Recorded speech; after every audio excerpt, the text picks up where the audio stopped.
संविधान देख लिए है ना। कैबिनेट मिशन के तहत जो है संविधान सभा का गठन हुआ था ना। कैबिनेट मिशन के तहत किसके तहत हुआ था? कैबिनेट मिशन के तहत। कौन कौन थे इसके सदस्य? पैट्रिक लॉरेंस, एबी अलेक्जेंडर और जो है स्टीफन क्रिप्स, है ना। इससे पहले एक मिशन आया था 1942 में जिसका नाम है क्रिप्स मिशन, है ना। उसी क्रिप्स मिशन का जो सदस्य था स्टीफन क्रिप्स जो है वो इस मिशन का सदस्य था। ठीक।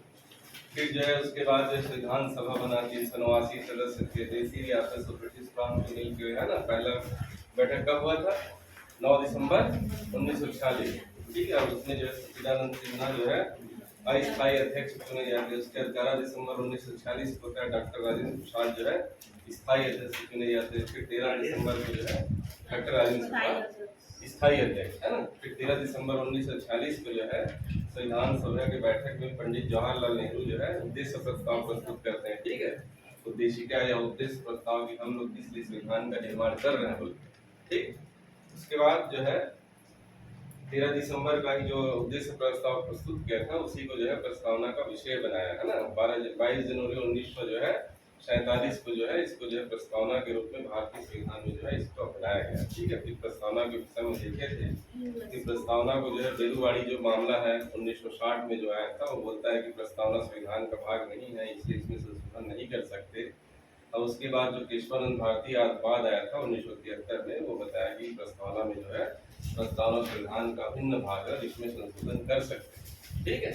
फिर हम लोग पूरे प्रस्तावना को देखे। इसी तरह 42वां संविधान संशोधन हुआ था। ठीक। 42वां संविधान संशोधन 1976 में। और प्रस्तावना में जो है 3 शब्द जोड़े गए, इसको याद रखिएगा अच्छे से। समाजवादी, पंथ निरपेक्ष और जो है अखंडता शब्द, है ना। राष्ट्र की एकता की जगह में राष्ट्र की एकता और अखंडता शब्द जो है 3 शब्द जोड़े गए, है ना। एक ही संशोधन हुआ प्रस्तावना में अभी तक, भी याद रखिएगा। कभी पूछे कि प्रस्तावना में कितने संशोधन हुआ है तो प्रस्तावना में जो है एक ही संशोधन हुआ है। ठीक है। प्रस्तावना जो लिया गया है वो जो है अमेरिका के संविधान से, यूएसए के संविधान से लिया गया है। जो प्रस्तावना जैसे अमेरिका के संविधान में प्रस्तावना है वैसे है, लेकिन इनका जो भाषा है वो ऑस्ट्रेलिया के संविधान से है। ठीक है। जिस तरह देखिए जो है 42वां, एक तो इसको याद रखिए कि ये जो है 42वां संविधान संशोधन, ठीक। 42वां संविधान संशोधन हुआ था। ठीक है। ये हुआ था आपका 1976 में हुआ था। ठीक है। अब इसमें जो है चेंज बहुत सारे हुए थे 42वां संविधान संशोधन ने, लेकिन प्रस्तावना में क्या चेंज किए? ठीक है। प्रस्तावना में चेंज क्या किए थे? तो प्रस्तावना में जो है 3 शब्द जोड़े गए, समाजवादी, ठीक है, समाजवादी, पंथ निरपेक्ष,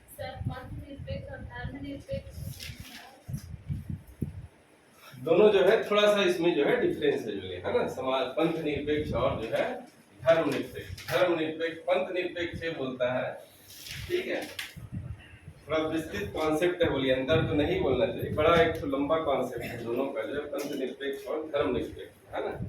तो पंथ निरपेक्ष ये बोलता है कि राज्य का जो है किसी प्रकार के कोई जो है धर्म नहीं होगा, है ना। राज्य का राज धर्म नहीं होगा। ठीक है। राज्य का क्या होगा? राज धर्म नहीं होगा। वो सारे धर्मों को जो है समान रूप से देखेगी बोलती है। ठीक है। धर्म निरपेक्ष एक ऐसी अवधारणा है कि धार्मिक रूप से जो है एक तरह से सहिष्णु होना, कि सारे धर्मों को समान रूप से मानना। ठीक है। सारे धर्मों को जो है समान रूप से मानना। ठीक है। सारे धर्मों को क्या करना? समान रूप से मानना। ठीक है। मतलब मानने का मतलब यह है कि सभी धर्म का सम्मान करना होता है ना। लेकिन ये पंथ निरपेक्ष बोलता है कि राज्य का कोई राज धर्म नहीं होगा, है ना। राज्य का कोई राज धर्म नहीं होगा। हमारे यहाँ क्या किसी राज्य का, मतलब हमारे यहाँ भारत में जो है कोई राज धर्म नहीं होगा, क्योंकि धर्म को कोई जो है आश्रय नहीं मिलेगा। ठीक। ये जो है आपका 3 शब्द हो गया समाजवादी जो है। तो 42वां संविधान संशोधन इसको याद रखिएगा, है ना।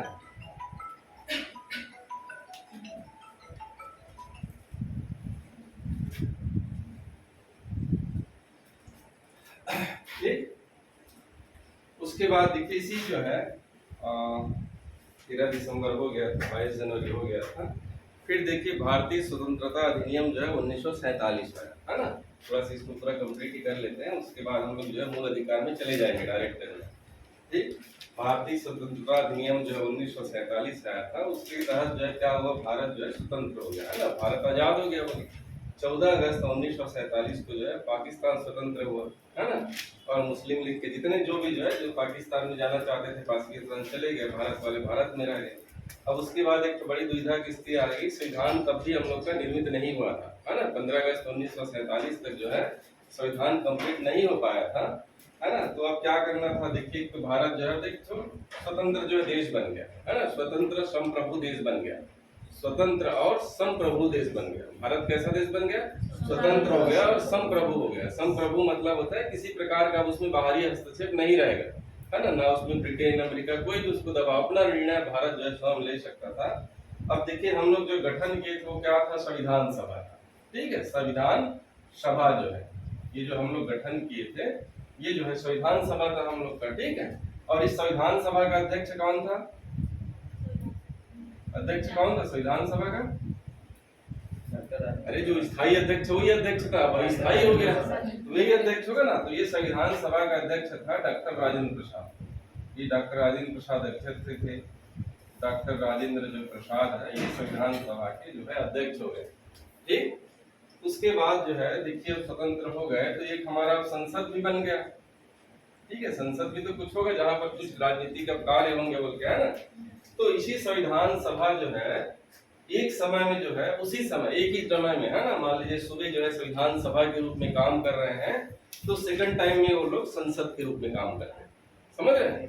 मतलब सुबह जो है संविधान सभा संविधान निर्माण संबंधी काम करते थे, लेकिन सेकंड टाइम में हम लोग क्या करते थे, एक संसद के रूप में काम करते थे। क्योंकि हमारा जो है पहला जो आम चुनाव हुआ था, ठीक है, पहला जो आम चुनाव हुआ था वो हुआ था 1952 में हुआ था, ठीक है। तो उस समय संसद सदस्य चुने नहीं गए थे, तो जो संविधान सभा के जो सदस्य चुने गए थे, ठीक है, संविधान सभा के सदस्य चुने गए थे, एक समय इन लोग जो है संविधान सभा के सदस्य के रूप में काम करते थे और दूसरे समय जो है संसद के रूप में काम करते थे, ठीक है। जब संसद के रूप में कार्य करते थे तो इस समय जो इसका जो अध्यक्षता करता था, ठीक है, इस समय इसकी जो अध्यक्षता करता था वो है जीवी मावलंकर, जीवी मावलंकर, ठीक है, जो लोकसभा के प्रथम जो अध्यक्ष थे, ठीक है। तो ये भी जो है जब हम लोग जो स्वतंत्र हुए तो संसद में उस समय जो अध्यक्षता कौन करते थे इसके संसद के रूप में, जीवी मावलंकर करते थे, ठीक है। तब राज्यसभा लोकसभा अलग अलग अस्तित्व नहीं था उस समय, ठीक है, तब अलग अलग नहीं था, केवल एक संसद था जिसकी अध्यक्षता कौन करते थे, जीवी मावलंकर करते थे। तो जो बाद में गणेश वासुदेव मावलंकर, ठीक, जो बाद में जो है लोकसभा के अध्यक्ष बने, ठीक है, जो लोकसभा के पहले अध्यक्ष थे जीवी मावलंकर जो है, इसको एक याद रखिएगा, ठीक।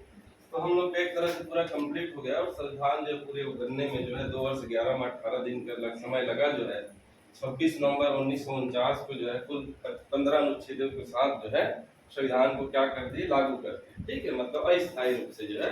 और 26 जनवरी 1950 को जो है पूरे देश में एक साथ संविधान लागू हो गया, ठीक। इतने तक कहानी समझ आ गया सब जो है ना। फिर नेक्स्ट देखते हैं इसकी जो विशेषताएं जो संविधान की जो सिलेबस में उसी को पढ़ते हैं, बेवजह कहानियों को पढ़ने का कोई मतलब नहीं, है ना। ऐसे उसी के अंदर बहुत सारी चीजें जो है आप लोगों को समझ जाएंगे, है ना। तो प्रस्तावना के में प्रस्तावना लगभग कंप्लीट हो गया, है ना। और प्रस्तावना में जो शब्द है ना, प्रस्तावना से भी अगर कई डीप क्वेश्चन आते हैं, आपके विषय में है ये प्रस्तावना, है ना, संवैधानिक जो लिखा है आपका प्रक्रिया जो है, तो एक तरह से आपको प्रस्तावना भी उसको पढ़ना है। तो प्रस्तावना में क्या क्या पढ़ना है, तो प्रस्तावना कहाँ से लिया है, अमेरिका के संविधान, ठीक है, कहाँ से लिए प्रस्तावना को जो है, अमेरिका के संविधान से लिए। फिर वो 2 बात को रखना है, बेरुवाड़ी बात और केशवानंद भारती बात को याद रखना है कि कौन जो है प्रस्तावना को जो है संविधान का भाग बोला कौन नहीं बोला। फिर जो है प्रस्तावना में संशोधन कब हुआ था, एकमात्र संशोधन हुआ था 42वां संविधान संशोधन में, ठीक है। प्रस्तावना को पढ़ने के बाद उसमें ये पता चलता है कि उसमें जो है 3 प्रकार की जो है न्याय की बात करता है। कितने प्रकार की न्याय की बात करता है, 3 प्रकार की न्याय। देखिए जो प्रस्तावना जो हम लोग पढ़ेंगे उसमें आपको जो है 3 प्रकार की न्याय की बात करता है, ठीक है। तो कौन कौन सी न्याय की बात करता है इसको भी आपको याद रखना है। जब प्रस्तावना को आप लोग पढ़ेंगे, मैं एक बार पढ़ के सुना रहा हूँ, ध्यान से सुनिएगा, ठीक है। प्रस्तावना, है ना, सब लोग ध्यान से सुनिए इस प्रस्तावना को कि हम भारत के लोग भारत को एक संपूर्ण प्रभुत्व संपन्न समाजवादी पंथ निरपेक्ष लोकतंत्रात्मक गणराज्य बनाने के लिए उसके समस्त नागरिकों को सामाजिक आर्थिक और राजनीतिक न्याय, किस प्रकार की न्याय की बात कर रहा है, सामाजिक आर्थिक और राजनीतिक न्याय, सामाजिक न्याय, ठीक है, सामाजिक न्याय की बात कर रहा है, राजनीतिक, सामाजिक, आर्थिक और जो है राजनीतिक न्याय, है ना। देखिए क्या होता है, हम लोग अभी पढ़ के इसको ऐसे भी पढ़ सकते थे, राजनीतिक आर्थिक और सामाजिक न्याय भी पढ़ सकते थे, आर्थिक सामाजिक न्याय भी पढ़ सकते थे। लेकिन आजकल जो क्वेश्चन आ रहे हैं, बड़ा थोड़ा टफ से क्वेश्चन आ रहे हैं, हो सके आपको इसी के क्रम को दे देता है कि प्रस्तावना में इसका क्रम क्या है, वो इसी को भी दे देगा, है ना। इसको भी एक तो क्रम पूछ सकता है कि जो प्रस्तावना जो है उसका क्रम क्या है, सामाजिक न्याय है कि आर्थिक न्याय है कि राजनीतिक न्याय है कि राजनीतिक न्याय बात कर रहा है, फिर आर्थिक या सामाजिक जो है, तो कैसा न्याय कर रहा है, सामाजिक, आर्थिक और राजनीतिक। आपको इस तरह से छोटे छोटे चीजों को याद रखना है कि प्रस्तावना में जो है 3 प्रकार की न्याय की बात करता है, सामाजिक न्याय, आर्थिक न्याय और जो है राजनीतिक न्याय। ठीक, सामाजिक, आर्थिक और राजनीतिक न्याय की बात जो है ये प्रस्तावना कर रहे हैं। उसके बाद जो है इसमें जो है प्रस्तावना में 5 प्रकार की स्वतंत्रता। अब देखिए 5 प्रकार आगे इसको पढ़ते हैं, है ना, सामाजिक, आर्थिक और राजनीतिक न्याय। उसके बाद विचार, अभिव्यक्ति, विश्वास, धर्म और उपासना की स्वतंत्रता। किसकी किसकी स्वतंत्रता की बात कर रहे हैं, विचार की स्वतंत्रता, अभिव्यक्ति की स्वतंत्रता। ठीक है, आप जो है विचार का मतलब है आप स्वतंत्र रूप से अपने जो है विचार को प्रकट कर सकते हैं। अभिव्यक्ति को आप जो अपने विचार में, अपने जो मन में अभिव्यक्ति ला रहे हैं उसको जो है स्वतंत्र है, उसके लिए आपके विश्वास के लिए स्वतंत्र है, धर्म के लिए स्वतंत्र है और उपासना की स्वतंत्रता। तो 5 प्रकार की जो है ये स्वतंत्रता की बात करते हैं। इसको भी लिख लीजिए कि प्रस्तावना में कितने प्रकार की स्वतंत्रता की बात करें, 5 प्रकार की, विचार की, अभिव्यक्ति की, विश्वास की, धर्म की और उपासना की। ठीक, विचार की, अभिव्यक्ति की, विश्वास की, धर्म की और उपासना की, ये जो है 5 प्रकार की स्वतंत्रता की बात जो है आपकी जो है प्रस्तावना जो है करता है। ठीक है, विचार, अभिव्यक्ति, ठीक है, विचार, अभिव्यक्ति, विश्वास, धर्म और उपासना। ठीक, ये 5 प्रकार की जो है स्वतंत्रता की जो बात है आपके जो है प्रस्तावना में दिया हुआ है। फिर उसके बाद लिखा है प्रतिष्ठा और अवसर की समानता। समानता जो है किसकी बात करती है, प्रतिष्ठा की और अवसर की समानता। प्रतिष्ठा और अवसर की समानता, प्रतिष्ठा और अवसर की समानता, प्रतिष्ठा और अवसर की समानता की बात। 2 प्रकार की ये समानता की बात करता है, प्रतिष्ठा और अवसर। ठीक है, प्रतिष्ठा और अवसर की जो है समानता है, इसकी 2 प्रकार की समानता की बात करता है आपकी जो प्रस्तावना में। ठीक है, उसके बाद बोल रहे प्राप्त करने के लिए तथा उन सभी व्यक्तियों में गरिमा और राष्ट्र की एकता और अखंडता सुनिश्चित करने वाली बंधुता बढ़ाने के लिए दृढ़ संकल्प होकर आज 26 नवंबर 1949 को इस संविधान को अंगीकृत, अधिनियमित और आत्मर्पित करते हैं। ठीक है, किसको कर रहे हैं, आपको जो है उस संविधान को हम लोग अपना रहे हैं, बोल रहे हैं, जिसको संविधान सभा ने जिस जो है संविधान का निर्माण किया उसको हम लोग आज अपना रहे हैं, बोल रहे हैं, और आपको समर्पित कर रहे हैं, बोल रहे हैं। ठीक है, तो देखिए यहाँ से एक और कभी कभी ऐसे क्वेश्चन आ रहा है, भारतीय संविधान का स्रोत क्या है, भारतीय संविधान का स्रोत क्या है। ठीक है, भारतीय संविधान का स्रोत क्या है, भारतीय संविधान का जो है स्रोत जो है स्वयं भारत की जनता है। ठीक है, भारतीय संविधान का स्रोत जो है कौन है, स्वयं भारत की जनता है। कौन है, स्वयं भारत की जनता है। भारतीय संविधान का जो स्रोत है, ठीक है, भारतीय संविधान के स्रोत है स्वयं भारत की जनता है। ठीक है, स्वयं भारत की जनता। उसके बाद जो है हम लोग देखे थे कि प्रस्तावना, है ना, प्रस्तावना को जो है संविधान की कुंजी कहा गया है, ये भी याद रखिएगा। प्रस्तावना को जो है संविधान की कुंजी, प्रस्तावना को क्या कहा गया है, संविधान की कुंजी। ठीक, संविधान की कुंजी और इसे संविधान की आत्मा, है ना, संविधान की आत्मा कहा गया है प्रस्तावना। देखिए यहाँ पर एक तो कभी कभी जो है कंफ्यूजन होता है कि संविधान की आत्मा किसे कहते हैं बोलते हैं, है ना, संविधान की आत्मा जो है किसे कहा जाता है बोलते। तो वास्तव में संविधान की आत्मा आपको किसको बोलेंगे, प्रस्तावना। प्रस्तावना में वो सारी चीजें, सारी वो दर्शन की चीजें आपको मिल जाएंगे प्रस्तावना में, है ना। जो हम क्यों संविधान बनाना चाह रहे हैं, क्या उद्देश्य है, उस संविधान आपको सिर्फ उस प्रस्तावना से पढ़कर मिल जाएगा, है ना। हम किस प्रकार की न्याय की बात करते हैं, किस प्रकार की स्वतंत्रता की बातें करते हैं, वो आपको कहाँ से मिलेगा, प्रस्तावना में, है ना। एक तरह से जो है ये संविधान के सारे जो दर्शन है कहाँ पर मिलेंगे, आपको प्रस्तावना में मिलेंगे। इसीलिए इसको जो है भारतीय संविधान की आत्मा, भारतीय संविधान की जो है कुंजी कहा गया है। ठीक है, लेकिन जो है डॉक्टर भीमराव अंबेडकर ने जो है ना, डॉक्टर भीमराव अंबेडकर ने संवैधानिक उपचारों के अधिकार को जो है संविधान की जो है आत्मा का, ये भी याद रखिएगा, भी आएगा संवैधानिक, ठीक है। किसने जो है, किसने, है ना, क्या जो है ऐसे डॉक्टर भीमराव अंबेडकर ने संविधान की आत्मा किसे कहा, ठीक है। डॉक्टर भीमराव अंबेडकर ने संविधान की आत्मा किसने कहा, प्रस्तावना को कहा है कि मूल अधिकार को कहा है, किसको कहा है, तो इसने डॉक्टर भीमराव अंबेडकर ने किसको कहा है, संवैधानिक उपचारों के अधिकार, संवैधानिक उपचारों के अधिकार, ठीक है, संवैधानिक उपचारों के अधिकार को, ठीक है, डॉक्टर भीमराव अंबेडकर ने स्पेशल इसको संविधान की आत्मा का, ठीक है। डॉक्टर भीमराव अंबेडकर ने, ये अभी पढ़ेंगे इसका क्या महत्व है, क्यों उन्होंने कहा बोले, ठीक।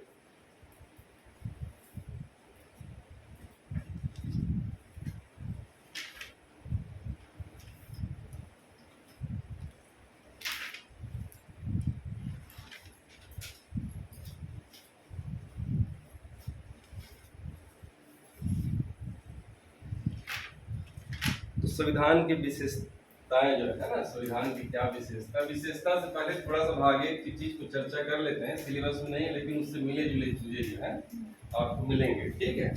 तो भाग एक में क्या कहा है, और मेन जो एक दो आर्टिकल्स है उसको पढ़ लेते हैं, 4 आर्टिकल तक पढ़ लेते हैं ना, उसका 4 आर्टिकल शुरू के जो है आपके काम आएंगे। तो भाग एक में जो लिखा है ना, भाग एक है ना, 22 भाग है, तो एक भाग इसका है भाग एक, ठीक, इसी को बस पढ़ेंगे हम लोग स्पेशल अलग भाग के रूप में, बाकी भाग आते जाएगा बीच बीच में जो है, कुछ चीजें पढ़ते जाएंगे तो वो किस भाग में आपको पता चलते जाएगा। तो भाग एक जो है, भाग एक में स्पेशल आपका संघ और राज्य क्षेत्र का वर्णन, ठीक है, संघ और राज्य क्षेत्र का वर्णन मिलेगा आपका भाग एक, इसको पहले पढ़ लेते हैं, उसके बाद विशेषताएं पढ़ेंगे, क्योंकि इसमें से जुड़े हुए कुछ शब्द आएंगे तो आपको थोड़ा सा समझ आएगा, ठीक। तो भाग एक में लिखा है संघ और राज्य क्षेत्र का वर्णन है, ठीक है, संघ और राज्य क्षेत्र का वर्णन है, ठीक, भाग एक, है ना। और भाग एक का जो है इस अनुच्छेद जो है, अनुच्छेद एक जो है, ठीक, भाग एक का जो अनुच्छेद एक जो है ये कहता है कि भारत जो है राज्यों का संघ है, ठीक है, भारत जो है राज्यों का संघ है, ठीक, भारत जो है राज्यों का संघ है ना। ध्यान से सुनिए, भारत जो है राज्यों का संघ है, India is union of state, ठीक, India is union of state, Bharat जो है राज्यों का संघ है वो, ठीक है। तो संघ क्या होता है पहले उसको समझिए। संघ एक्चुअल में जो है 2 या 2 से अधिक राज्यों के बल्कि एक यूनिट की तरह होता है ना, बहुत सारे राज्य आपस में मिल जाएंगे लेकिन उनके बीच किसी प्रकार के कोई समझौता का परिणाम नहीं होता है ना, किसी प्रकार के, जैसे बहुत सारे जो है इस तरह से जो है ना, इस तरह से राज्य जो है, छोटे छोटे जो राज्य है वो आपस में मिल जाते हैं, ठीक है। तो ये जो है बन जाता है एक तो जो है संघ बन जाते हैं, क्या बन जाते हैं, संघ बन जाते हैं। और संघ के लिए जो है इंग्लिश में जो वर्ड यूज किया है उसको बोलते हैं यूनियन, ठीक, संघ के लिए क्या शब्द यूज हुआ, यूनियन शब्द। एक और संघ होता है, ठीक है, उस संघ के लिए एक और इसी तरह से जो है अगर जुड़ जाते हैं राज्य तो ये भी है संघ ही है, लेकिन उसके लिए इंग्लिश में वर्ड यूज होता है फेडरल, उसके लिए क्या यूज होगा, फेडरल होगा। दोनों में बेसिकली अंतर को समझिए जो है क्या होता है। देखिए जब 2 या 2 से राज्य जो है आपस में मिल जाते हैं, ठीक है, तो जो यूनियन जो होते हैं, जो यूनियन होते हैं, ठीक है, उसमें किसी प्रकार का कोई समझौता का परिणाम नहीं रहता, ठीक है, किसी प्रकार का कोई समझौता का परिणाम नहीं रहता। और जो संघ में जितने भी जुड़े हुए जो राज्य रहते हैं उसको अलग होने का अधिकार नहीं रहता, ठीक है, उस अपने मन से जो है आएंगे जो है, ठीक है, लेकिन आने के बाद जो है उनको जो आने का तो अधिकार है, आ सकते हैं, लेकिन जाने का अधिकार नहीं है। किसी भी जो राज्य को जो है इस संघ में आने का तो अधिकार है, ये वन वे है, बोलिए क्या है ये, यूनियन जो है वन वे है, इसमें जो है आने का अधिकार तो है लेकिन यहाँ से कोई जाने का अधिकार नहीं है। जो भी अभी जो देश हम लोग का भारत देश में जितने भी अभी राज्य है, 28 राज्य है, तो कितने केंद्र शासित प्रदेश है, 8 हो गए, 8 हो गए हैं, ठीक है, 8 केंद्र शासित जो प्रदेश है तो उनको जो है भारत में है, ठीक है, लेकिन उनमें से किसी को भी अलग होने का अधिकार नहीं। जैसे अभी जो बोल रहे हैं कश्मीर अलग होगा, कश्मीर जो बोलते हैं पाकिस्तान ले लेंगे, कांग्रेस वाले लेंगे, ऐसा कुछ नहीं है। एक बार जो आ गया उसको फिर से बाहर जाने का कोई अधिकार नहीं है। ये संघ की विशिष्ट विशेषता है। फेडरल सिस्टम में वैसा नहीं है। फेडरल सिस्टम में क्या होता है कि जो राज्य इनके बीच में एक समझौता होता है, आपस में मिलके रहेंगे बोल के, और ये जो है जब चाहे तब अपना अलग हो सकते हैं। जैसे अमेरिका है, तो अमेरिका में क्या फेडरल सिस्टम है। जो अमेरिका जो भी बना है, तो अमेरिका में छोटे छोटे बहुत सारे राज्य मिलकर यूनाइटेड स्टेट ऑफ अमेरिका बना है, वो वास्तव में क्या है, फेडरल। ठीक। अब देखिए जहां पर जो संघ रहता है, तो यहाँ पर दो या दो से अधिक राज्य रहेंगे, पहला चीज। ठीक है, दो या दो से अधिक राज्य रहेंगे।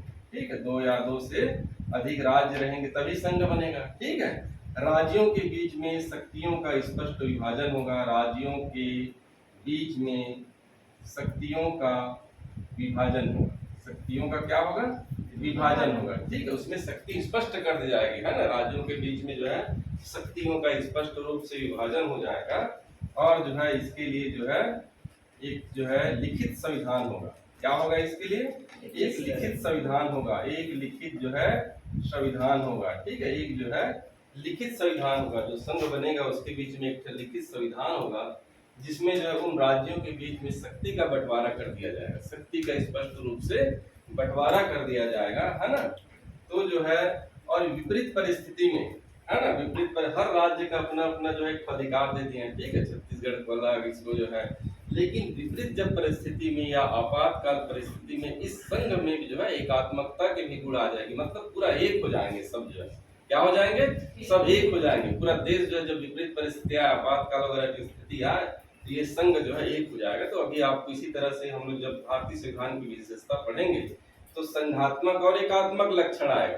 ठीक है, संघात्मक की क्या क्या विशेषताएं हैं और एकात्मकता की क्या क्या विशेषताएं हैं, तो आपको उसको याद करना है। ठीक है, कि जो है आप एक बार समझ गए संघ कैसे रहता है बोल के। ठीक है, संघ ऐसे होता है कि उनके बीच में जो है दो या दो से अधिक राज्य मिलकर संघ बनाएंगे। राज्यों के बीच में शक्ति का विभाजन होगा, एक लिखित संविधान होगा। तो ये संघ के लक्षण है। तो आपको जो अभी जब हम लोग पढ़ेंगे भारतीय संविधान की विशेषताएं, तो जब ये आएगा तो आपको उसमें याद रखना है। ठीक है, कि क्या कौन सा संघ की विशेषता है और कौन सा जो है एकात्मकता की विशेषता है। इससे डीप क्वेश्चन आपको जो है यहाँ से नहीं पूछेगा। ठीक है, इसको मिटा देते हैं, है ना।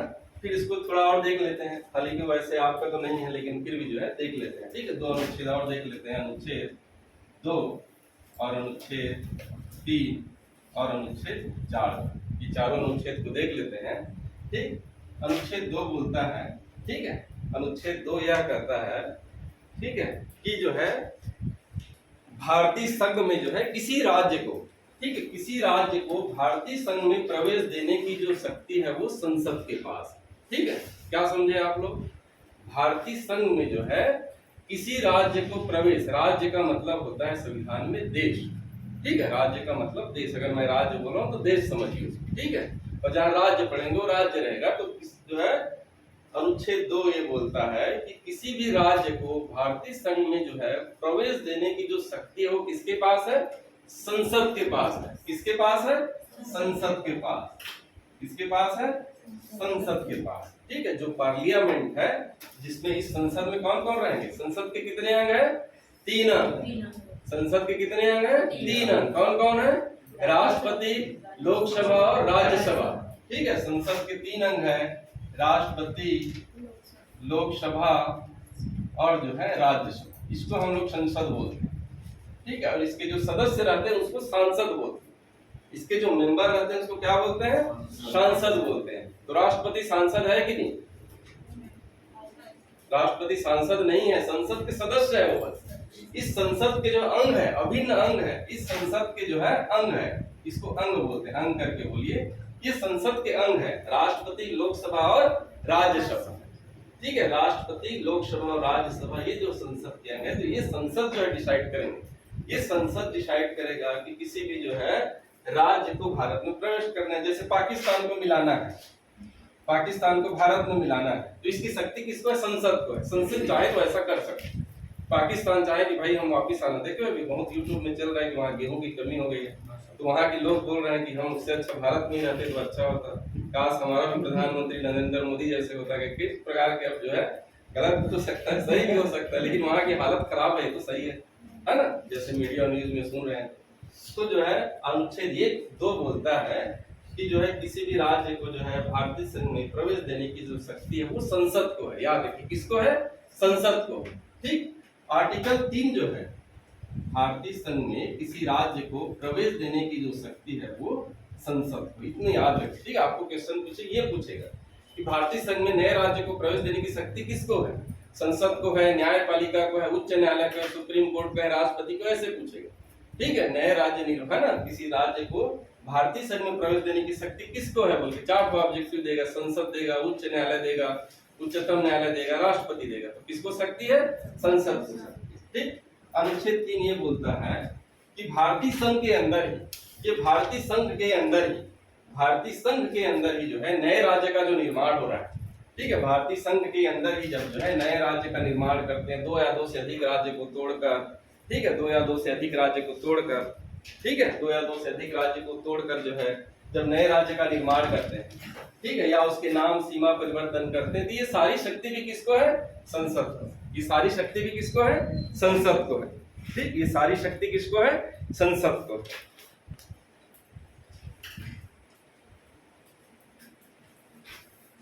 ठीक, ध्यान से सुनिए, ये आपके लिए देखिए छोटा, हर आर्टिकल को आप याद करना पॉसिबल नहीं है, सही बोल रहा हूँ, और सारे संविधान संशोधन को भी याद करना पॉसिबल नहीं है।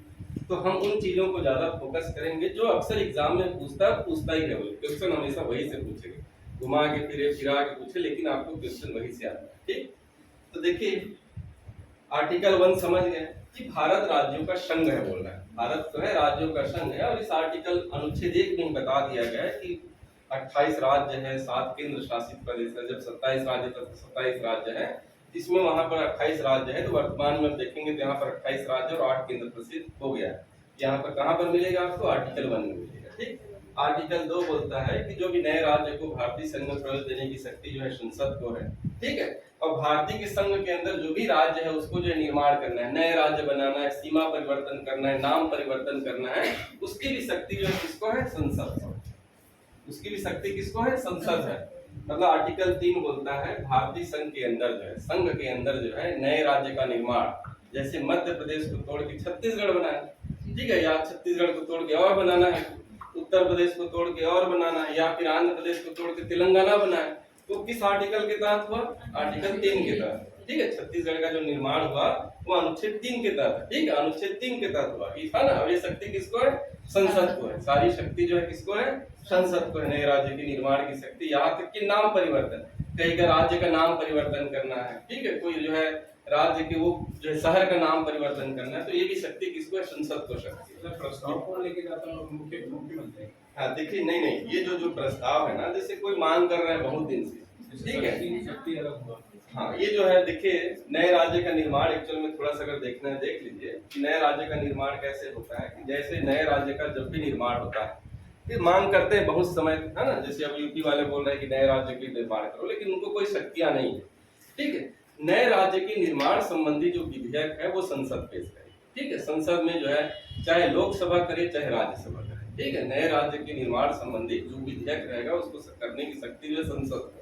संसद मतलब दोनों है, स्पेशल मैं नहीं बोल रहा हूँ कि लोकसभा ही करेगी या तो लोकसभा करेगी या राज्यसभा। ठीक है, लोकसभा उसको जो है नए राज्य के निर्माण करने से पहले जो है राष्ट्रपति को जो है सूचना भेजती। ठीक है, राष्ट्रपति जो है उस बिल को क्या करेगी, राज्य के विधानमंडल में रखवाती है। राज्य के विधानमंडल में उसको जो है भेजेंगे वहां पर जाके। ठीक है, और राज्य के विधानमंडल में सिर्फ उसको बताते हैं कि भाई हम नए राज्य का निर्माण करना है, तुमको कुछ करना है तो चाहे तो उसको कुछ बोल सकता है कि भाई ये क्षेत्र दो, ऐसा क्षेत्र दो, लेकिन उसको मानने के लिए किसी प्रकार की बाध्य नहीं है। ठीक है, सिर्फ एक औपचारिकता के रूप में राज्य विधानसभा में जाता है, साधारण बहुमत से पारित होकर आपको फिर जो है संसद के पटल में जैसे ही आता है तो पहले लोकसभा में पारित होगा, फिर राज्यसभा में पारित होगा, और उसके बाद राष्ट्रपति जैसे उसके हस्ताक्षर कर नए राज्य का निर्माण हो जाए।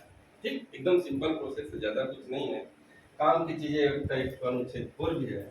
आर्टिकल 4 ये बोलता है कि जो नए राज्य का निर्माण होता है, ठीक है, जो नए राज्य का निर्माण होता है वो आर्टिकल 368 के तहत, अनुच्छेद 368 के तहत। अनुच्छेद 368 क्या है, संविधान संशोधन।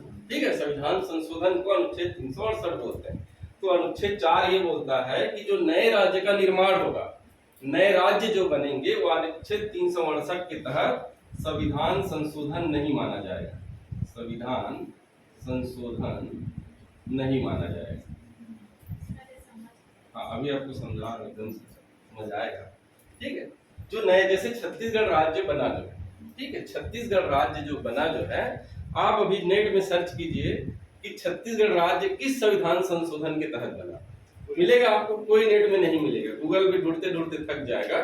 तो यही बोल रहा है कि जो नए राज्य का निर्माण होगा वो किसी प्रकार का उसको संशोधन नहीं माना जाएगा, संविधान में कोई प्रकार के संशोधन उसको नहीं माना जाएगा, ठीक है, एकदम। जब भी संशोधन जब पढ़ेंगे तो और समझ आएगा अच्छे से, जब संविधान में संशोधन की प्रक्रिया को पूरा पढ़ेंगे तो समझ आ जाएगा कि क्यों नहीं माने जाएंगे। तो जब भी नए राज्य का निर्माण होगा, ये स्पेशल आर्टिकल 368 के तहत जो प्रक्रिया है उसके तहत आपको संशोधन नहीं माना जाएगा, ठीक। इसको भी ऐसे याद रख लीजिए, संशोधन पढ़ेंगे तो और आपको अच्छे से समझ आएगा। तो ये 4 अनुच्छेद है ना।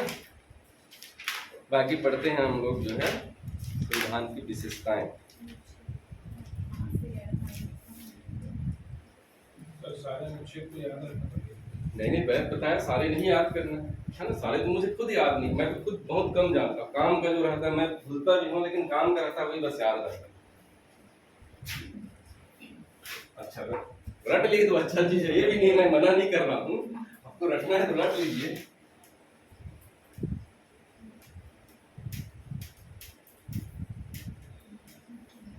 देखिए संविधान एक बहुत जटिल टॉपिक है, पहला चीज है ना, इतना आसानी से जो है पहले चीज को घुसता नहीं, तो घुस भी जाने से क्वेश्चन बड़ा टफ टफ आता है ना। कई बार तो क्वेश्चन ही समझ नहीं आता कि पूछ क्या रहा है, क्वेश्चन को ही समझने में समय लगता है, उसके आंसर की तो दूर की बात है ना।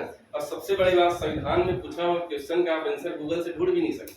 आप देख लीजिए, पुराना पेपर उठा के देख लीजिए, उसको गूगल से भी ढूंढ नहीं पाओगे, समझ नहीं पाओगे, किताब लेके बैठोगे तो भी नहीं हल कर पाओगे, है ना। बहुत सारे, बाकी सब का, हिस्ट्री का देखिए, हिस्ट्री का सब मिल जाएगा, आईएएस के पेपर को बैठे बैठे गूगल में सॉल्व करोगे, इस संविधान को सॉल्व नहीं कर पाओगे। आप देख लीजिए प्रैक्टिकली एक बार, है ना।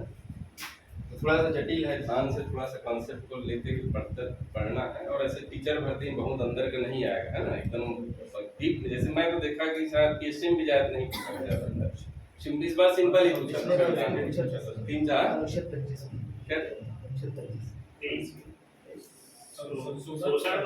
पूरा ग्रुप में पूछ दिया शायद एक साथ, 1813। अब एक तो आपको पढ़ना नहीं है, बाकी जो एक तो मैं अच्छे से पढ़ा दूंगा, लेकिन एक तो है नहीं आपके सिलेबस में, एक तो नहीं है ना, या है नहीं है, एक तो जो है नहीं है, जो संशोधन पूछा है ना, संशोधन पूछा, संशोधन एक बार पढ़ लेंगे, ठीक। देखिए विशेषता देखते हैं, भारतीय संविधान की क्या विशेषता है। भारतीय, इसका भी मैं 2-3 पॉइंट बताऊंगा, बाकी आप सब जो है टुडेजा का भेज दूंगा, याद रख लीजिए, है ना, जो मेन चीजें उसको बताऊंगा, जो क्वेश्चन वहां से पूछता है, ठीक है। तो 2-3 चीजें कोई पढ़ेंगे भारतीय संविधान की विशेषता, बाकी बहुत सारे विशेषता जानते हैं, है ना। भारतीय संविधान की विशेषताएं,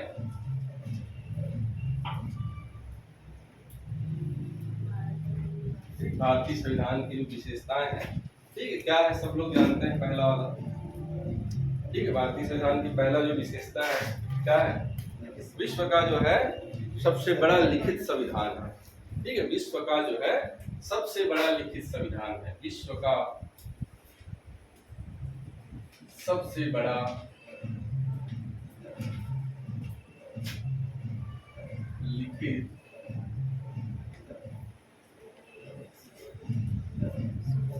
ठीक है, विश्व का सबसे बड़ा लिखित संविधान है ना। विश्व का पहला लिखित संविधान है अमेरिका का, ठीक, बस इतना याद रखिए। सबसे छोटा, सबसे सब ज्यादा जरूरी नहीं है। विश्व का पहला जो लिखित संविधान है वो है अमेरिका का संविधान, है ना, विश्व का पहला लिखित संविधान, ठीक है। तो कई लोग बहुत प्रकार के इसमें जो है कंफ्यूज होते हैं, ठीक है, कि लिखित संविधान और अलिखित संविधान, किसी ने बैठ के लिखा हो। हाँ, इसी को थोड़ा सा ध्यान कीजिए। देखिए संविधान जो है 2 प्रकार के होते हैं, एक संविधान होते हैं जिसको जो है लिखित बोलते हैं, ठीक, और एक संविधान होते हैं जिसको अलिखित होते हैं, जो परंपरा पर आधारित, ठीक है, परंपरा पर आधारित होते हैं, ठीक है। एक संविधान होते हैं लिखित संविधान, जैसे भारत की संविधान है और जो है अमेरिका की संविधान है, ठीक। दोनों चीज समझ गए कि विश्व का पहला जो लिखित संविधान अमेरिका का, और विश्व का सबसे बड़ा जो लिखित संविधान है वो भारत का संविधान। अलिखित संविधान है जैसे आपका ब्रिटेन का संविधान, ठीक, इंग्लैंड का जो संविधान है ये अलिखित संविधान है। देखिए जो अलिखित संविधान होता है ना, पहले लिखित संविधान का मतलब को समझते हैं। लिखित संविधान क्यों बोलते हैं उसको? देखो लिखित संविधान को बराबर जो है एक स्पेशल सभा बनाया गया। ठीक है, जैसे हम लोग जो है एक संविधान सभा बनाए ना हम लोग, जितने भी लिखित संविधान बने हैं पहले उसके लिए एक जो है कुछ कमेटी बनाए, कुछ सभा बनाए, उसको विचार मंथन किए और बहुत समय बाद जो है गहन अध्ययन किए, कई देशों को संविधान को एनालिसिस किए, वहां से कुछ अच्छे अच्छे पार्ट्स को हमारे जो है अपने संविधान में जो ले आते हैं और जो बैठ के बाकायदा प्रॉपर ड्राफ्टिंग करके जो संविधान बनाया जाता है उसको क्या बोलते हैं, लिखित संविधान। आपने देखे होंगे कि जब संविधान सभा बना तो बाकायदा उसके लिए प्रक्रिया हुआ, संविधान सभा में जाने के लिए चुनाव हुआ। ठीक है, अप्रत्यक्ष चुनाव हुआ। ठीक है, अप्रत्यक्ष चुनाव हुआ, पहले देखा ना संविधान सभा में जो मेंबर गए थे बाकायदा उसके चुनाव हुआ, फिर डेली लोग बैठते थे, बैठ के उन पर बहस करते थे और बाकायदा उसको बैठ के ड्राफ्टिंग करा के इसको तैयार किया गया। ठीक, तो क्या जो है ब्रिटेन में संविधान लिखा हुआ नहीं है कि नहीं? अरे बच्चे लोग याद, आपके बच्चे बताओ, कैसे बताओ, वहां भी तो कुछ होगा लिखा हुआ, लेकिन यहाँ के जो संविधान है वो परंपरा आधारित है। किताब में तो लिखा हुआ जरूर है लेकिन ऐसे उसको संविधान सभा द्वारा नहीं बनाया है, परंपरा बहुत पहले से जो परंपरा चल रहा है, इसने हत्या किया फांसी दे दो तो उसको उसने लिख दिया। ठीक है, इसको ऐसे करके तो वैसे उन्होंने संविधान बन गया। तो इस प्रकार के जो संविधान बनते हैं उसको बोलते हैं अलिखित। लिखित अलिखित का कांसेप्ट समझ आया? ठीक है, तो इसको बाकायदा जो है संविधान सभा द्वारा बैठ के विचार मंथन करके, सऊदी अरेबिया हो गया, सऊदी अरेबिया हो गया, जो मुस्लिम जो कंट्रीज है अफगानिस्तान, ये लोग तो क्या कौन सा? अब देखिए हर जगह अपना अपना, कुछ लोग शरीयत के हिसाब से चलाते हैं, है ना, चोरी होने पे गला काट देते हैं, जो भी देखिए हर देश का अपना रूल है ना, हर देश का अपना जो है कानून और रूल है। किसी ने चोरी कर दिया तो वहाँ हाथ काटने को उसके संविधान में लिखा हुआ है। ठीक है, बैठ के लिखा हुआ भले, लेकिन उसने लिखा है, हमारे यहाँ से नहीं लिखा, हमने एक जो है प्रॉपर जो है प्रक्रिया का पालन किया उसके तहत किया। ठीक है, जो यहाँ देश के लिए लगे, अनुकूल लगे, वैसे हमने बनाया। ठीक है, तो जो है लिखित और अलिखित संविधान, तो यह जो है विश्व का सबसे बड़ा लिखित संविधान है। अब इसमें जो है काम की जो चीजें हैं आपका, ये तो कोई क्वेश्चन का कोई क्वेश्चन नहीं है, ये भी क्वेश्चन नहीं, ये भी क्वेश्चन नहीं, ये सारे क्वेश्चन आज के डेट में क्वेश्चन नहीं है। काम का चीजें ये हैं कि जो भारत का संविधान इतना बड़ा होने का कारण क्या है, क्यों इतना बड़ा होने, ठीक है, ये आपके काम का चीजें हैं।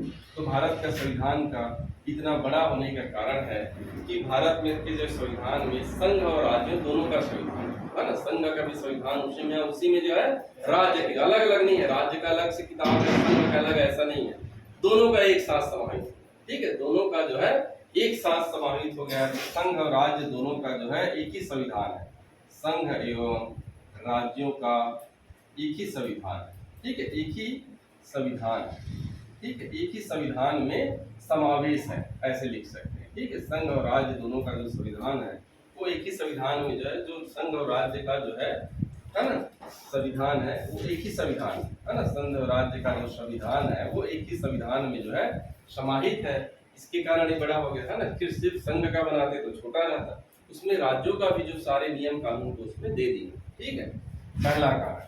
ठीक, दूसरा कारण इसमें इसी में जो है शक्तियों का स्पष्ट रूप से विभाजन कर दिया गया। शक्तियों का क्या कर दिया है, विभाजन कर दिया, स्पष्ट रूप से बता दिया कि संघ की शक्ति क्या है, राज्य की शक्ति क्या है, ये सारी चीजों को, है ना, ये दोनों रहने के एक ही पॉइंट है, लेकिन इसका अर्थ कुछ समझिए कि शक्तियों का भी विभाजन कर दिया, स्पष्ट क्लियरिटी बता दिया है कि संघ की क्या शक्ति और राज्यों की क्या शक्ति है। तीसरा जो है भारत का जो है विशाल भौगोलिक क्षेत्र, भारत का जो विशाल जो है भौगोलिक जो क्षेत्र है, यह भी एक जो है संविधान का बड़ा होने का कारण है।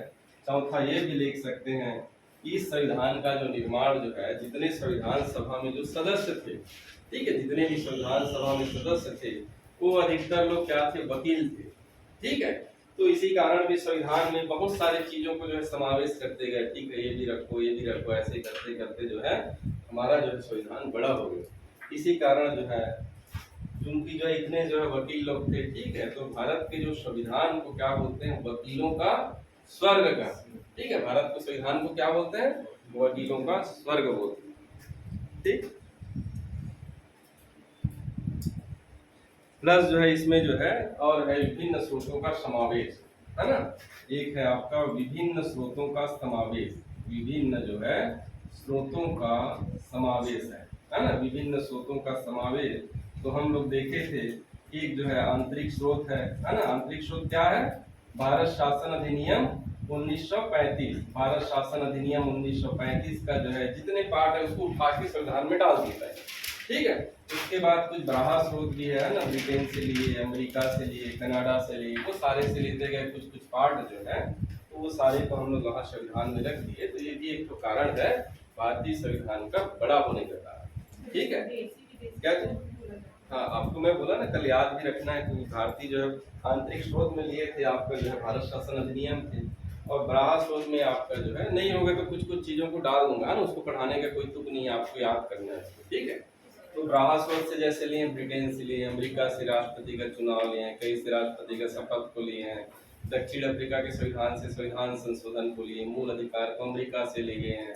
ठीक है, तो ऐसे कहीं कहीं से कुछ कुछ चीजों को समावेश करते गए, और इस कारण जो है भारतीय संविधान जो है बड़ा संविधान बन गया। ठीक है, धीरे धीरे डालते डालते क्या हो गया, एक बहुत बड़ा संविधान में परिवर्तित हुआ। ठीक, तो एक जो है विश्व का सबसे बड़ा और लिखित संविधान है। ठीक, दूसरा ये बोलता है कि भारतीय जो संविधान है नम्यता और अनम्यता का, नम्यता और अनम्यता का अद्भुत मिश्रण है। दूसरा पॉइंट ये बोलता है कि भारत का संविधान जो है नम्यता और अनम्यता का। ठीक है, देखिए जो है मैं लिख पा रहा हूँ उसको थोड़ा ध्यान से समझिए। क्वेश्चन जो है इसी से 10 बार घुमा के दे देता है। ठीक है, और दिया हूँ तो और ही है वो, जैसे किताब में लिखा हुआ है या नहीं लिखा हूँ। ठीक है, या नहीं लिखा हूँ उसमें और लिखा हूँ तो और ही है वो, है ना। संविधान में शब्दों का ही महत्व है। तो भारतीय संविधान जो है नम्यता और अनम्यता का कैसा है, अद्भुत समन्वय है, अद्भुत जो है मिश्रण है, फ्लेक्सिबिलिटी और इनफ्लेक्सिबिलिटी, इंग्लिश में बोलते हैं फ्लेक्सिबिलिटी और जो है इनफ्लेक्सिबिलिटी। ठीक, तो नम्यता और अनम्यता का मतलब यह है कि भारतीय संविधान जो है ना तो बहुत ज्यादा जो है एकदम जो है नरम है ना, एकदम नम्य है कि आप आसानी से उसमें संशोधन कर सकते हैं। ठीक है, इतना आसान भी नहीं कि आप जो है एकदम संशोधन कर सकते हैं। और जो अनम्यता का मतलब है कि इतना भी कठोर नहीं है कि आप जो है संशोधन नहीं कर सकते। ठीक है, इतना भी कठोर नहीं है भारत का संविधान कि आप उसमें संशोधन कर ही नहीं सकते हैं, बल्कि इन दोनों का मिला जुला रूप है, इन दोनों का समन्वय है। कुछ विषय ऐसे हैं जिसमें आप संशोधन बहुत आसानी से कर सकते हैं। ठीक है, कुछ विषय ऐसे हैं जिसमें आप संशोधन बहुत आसानी से कर सकते हैं, और कुछ विशेष ऐसे हैं जिसको संशोधन के लिए आपको थोड़ा मेहनत करनी पड़ेगी। ठीक है, तो वो कौन कौन से विषय हैं जिसमें जो है बहुत आसानी से संशोधन कर सकते हैं, ये सारे संविधान संशोधन के पार्ट में पढ़ेंगे। ठीक है, सारे संविधान जब संशोधन वाला आएगा उसमें पढ़ेंगे। लेकिन हम लोग देख लीजिए, एक तो सिंपल अभी अभी पढ़े हैं, नए राज्य का निर्माण। कोई कसरत लग रहा है, कुछ मेहनत लग रहा है? कुछ भी मेहनत नहीं लग रहा है, एकदम सिंपल जो है ना, और एकदम साधारण बहुमत। ठीक है, साधारण बहुमत मतलब जितने उपस्थित सदन है उसके जो है बहुमत, जो उपस्थित है उसी के बहुमत। ठीक है, देखिए आप लोग जो है शब्द आ जाएगा ना, कंफ्यूज नहीं होना है। जो नए राज्य का निर्माण होता है, फिर से आते हैं बैक पॉइंट में, नए राज्यों का निर्माण। ठीक है, ये जो है कैसा पारित होना चाहिए, बहुमत जो है साधारण बहुमत। साधारण बहुमत, साधारण बहुमत मतलब आप बहुत आसानी से उसको जो है नए राज्य का निर्माण, नए राज्य का निर्माण बनाना कोई टेंशन नहीं, संसद जब चाहे तब बना सकते हैं, बस उसकी इच्छा शक्ति होना चाहिए कि मुझको बनाना है, बाकी कोई उसमें संवैधानिक दिक्कत नहीं है। तो कैसा बहुमत रहेगा, साधारण बहुमत। ठीक है, साधारण बहुमत। और साधारण बहुमत ये बोलता है कि जो उपस्थित जो सदस्य है, ठीक है, सदस्य का बहुमत। समझ गए, साधारण बहुमत का मतलब ये होता है जो सदन में उपस्थित सदस्य है उसी का हमको बहुमत चाहिए। ठीक है, जैसे इस सदन में 10 लोग है ना, अभी हम लोग मान लो 10 लोग हैं, तो 10 में अगर बहुमत बोलेंगे तो एक को 6 मिला, एक को 5 मिला, तो ये साधारण बहुमत हो गया। समझ गए, सिंपल सी बात। ठीक है, इस सदस्य में है। अब हम लोग बात करते हैं, संसद की बात करते हैं। ठीक है, लोकसभा में कितने सदस्य हैं, 545। ठीक है, मान लीजिए 545 पूरा लेते हैं, बोल ले लेते हैं। ठीक है, अब ये बोल रहा है, ठीक है, इस भाषा को समझिए ध्यान से, है ना, बहुत डीप की बातें हैं और आपको क्वेश्चन नहीं छूटेगा यहाँ से। इसको याद रखिए कि मैं बोलना क्या चाह रहा हूँ, क्या चीज में हम जा रहे हैं, किस गहराई में जा रहे हैं। ठीक है, ये बोल रहा है कि उपस्थित सदस्य का बहुमत से पारित हो जाता है। ठीक है, अब मान लीजिए संसद में 545 सदस्य है। ठीक है, अब मान लीजिए उस दिन जो है 20 लोग आए, तो क्या नए राज्य का निर्माण हो सकता है कि नहीं? एक आंसर में जवाब दीजिए। और इसके क्यों नहीं हो सकता, उसका फिर आंसर बताइए। 1/3 होना चाहिए ना कुल संख्या। सही बताए, हाँ निकट पहुंच रहे हैं, निकट पहुंच रहे हैं, क्यों नहीं होना चाहिए, एकदम सही आंसर बताइए। ये समझ गए कि 20 सदस्य जो है 545 मेंबर है, 20 सदस्य के अगर बहुमत पारित करेंगे तो उसको हम लोग बहुमत नहीं मानेंगे। ये तो क्लियर हो गया। अब सवाल है क्यों बोल के, ठीक है। तो क्यों का मतलब ये है कि कोई भी जो सदन की बैठक प्रारंभ करने के लिए quorum का होना आवश्यक है, ये होना पहले जरूरी है, ठीक है। और quorum कितना होता है, कुल सदस्यों का 1/10 quorum बोलते हैं। इसका 1/10 होना चाहिए, कम से कम जो 54 लोग होना चाहिए, 54 लोग होना चाहिए। 54 लोग होगा, वोटिंग करेगा, उसको साधारण बहुमत मानेंगे। ये नहीं कि 10 जने बैठे तो उसी में जो है नए राज्य बना दो, ऐसा नहीं है। quorum होना आवश्यक है, ठीक है। देखिए आपको क्वेश्चन कैसे घुमाएंगे, इसी को दे देगा कुल, ठीक है। इसी को दे देगा कि जो है भारत के जो है 545 सदस्य है, नए राज्य का निर्माण करना है। दूसरा क्वेश्चन 20 व्यक्ति आए हैं, 20 व्यक्ति साधारण बहुमत से बहुमत पारित हो गया, नए राज्य का निर्माण हो गया। फिर दे देगा 1 सही है, 2 सही है, 3 सही, 1 दिन पर आएगा ऐसा।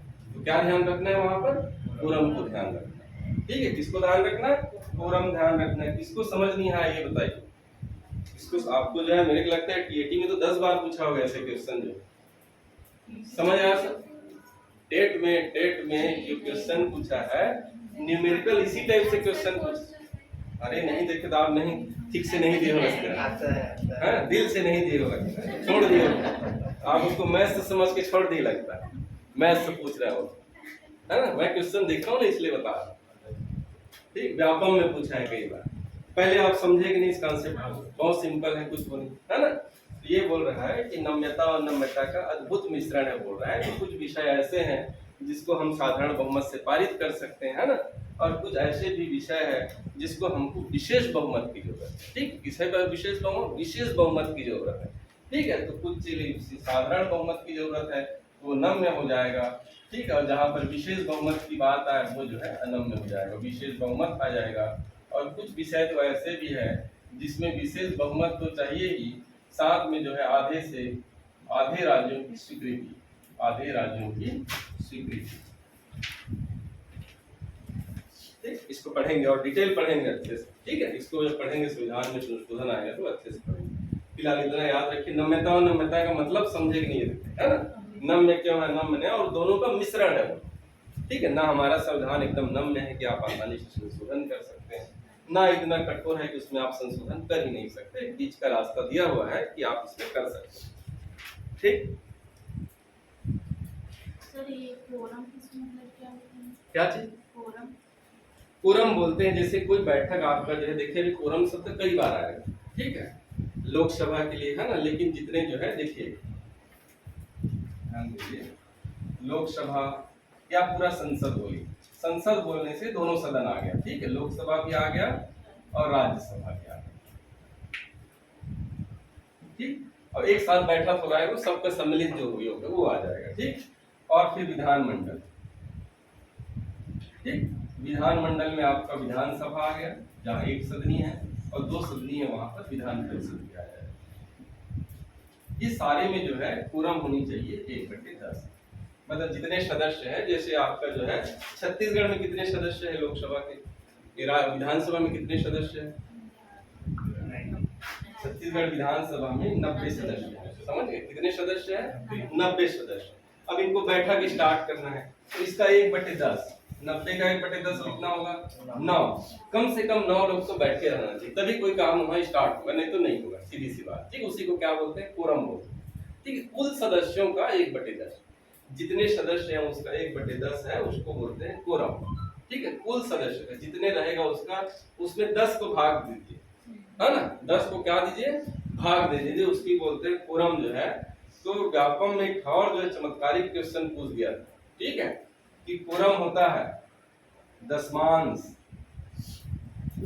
10 गुना, ऐसे कर करके घुमा के दे दिया था ना। तो 10 गुना होगा क्या, नहीं होगा, 10 गुना तो 10 गुना हो जाएगा, दशमान 10 का जो है अंश, ठीक है, सीधी दशमान। सर ये जो 90 लिखे हैं, कितने मेंबर होने चाहिए पार्लियामेंट छत्तीसगढ़ का विधानसभा में कितने सदस्य हैं, 90 सदस्य, 90 सदस्य है विधानसभा इनकी बैठक कहाँ होगी सर, दिल्ली में? विधानसभा रायपुर रायपुर विधानसभा है ना, मिनी माता, क्या नाम है? रायपुर विधानसभा का नाम जो है मिनी माता। ठीक, तो वहां पर एक बैठक होगी, तो कम से कम 9 लोग आएंगे, तभी जो है कुछ जो है काम होगा, नहीं तो उस काम को जो है असंवैधानिक माना जाए। कुछ भी काम करेंगे उसको असंवैधानिक माना जाएगा, वो संवैधानिक नहीं माना जाएगा। ठीक, तो नम्रता और नम्रता का जो है अद्भुत मिश्रण है। दूसरा जो है, ठीक है, तीसरा जो है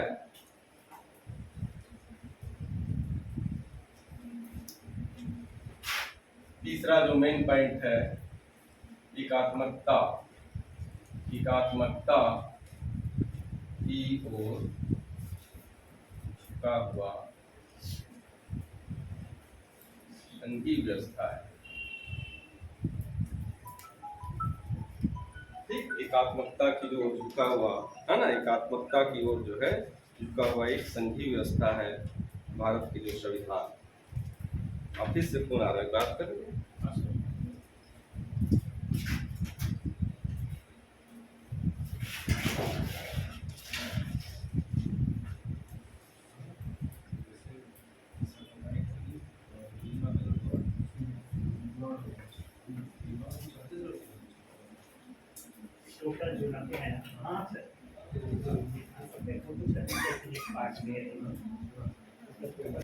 इसको आपको याद करना है, समझ गए तो अच्छा है। ठीक है, बहुत गहराई की बातें हैं।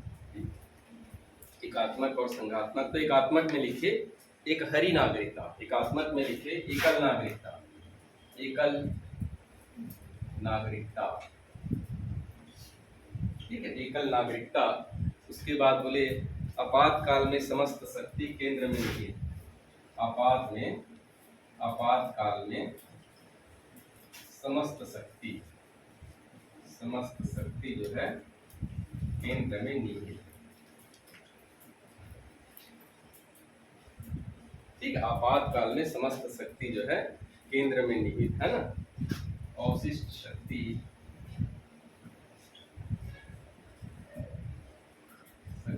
केंद्र के पास। राज्यों को केंद्र से विलग, है ना, विलग है या अलग भी लिख सकते हैं, विलग होने का अधिकार नहीं, होने का अधिकार नहीं। राज्यों को केंद्र से विलग, संघ से, है ना, राज्यों को संघ से लिखे, केंद्र के बजाय संघ वर्ड लिखे, संघ से विलग होने का अधिकार नहीं। ठीक, आपातकाल में समस्त शक्ति जो है केंद्र। एकल न्यायपालिका, एकल न्यायपालिका। राज्यों को समान अधिकार का सिद्धांत नहीं, राज्यों को समान अधिकार का सिद्धांत नहीं। पहले इसको लिख लीजिए, एकल नागरिकता। ठीक, एकात्मक लक्षण है भारतीय संविधान की, एकल नागरिकता, है ना। आपातकाल में समस्त शक्ति जो है केंद्र में निहित, अवशिष्ट शक्ति केंद्र में, राज्यों को संघ से विलग होने का अधिकार नहीं, और एकल न्यायपालिका। ठीक, एकल न्यायपालिका। हाँ, सिद्धांत, है ना, राज्यों को समान अधिकार का सिद्धांत नहीं। ठीक है, अभी समझेंगे आप जो है जल्दी जल्दी में, है ना। बेसिकली आपको इसको याद करना है। ठीक है, इसको आपको याद करना है। ठीक, आपको एग्जाम में आएगा कि निम्नलिखित में से कौन सा जो है एकात्मक लक्षण है। ठीक है, ऐसे आपको एग्जाम में पूछेगा। ठीक, यहाँ से देखिए क्वेश्चन पहले लिख लीजिए, सारे लिख लीजिए इसको। ठीक है, फिर जो है संघात्मक के लक्षण लिखिए, संविधान की सर्वोच्चता, संविधान की सर्वोच्चता, संविधान की सर्वोच्चता। ठीक है, संविधान की सर्वोच्चता, लिखित संविधान,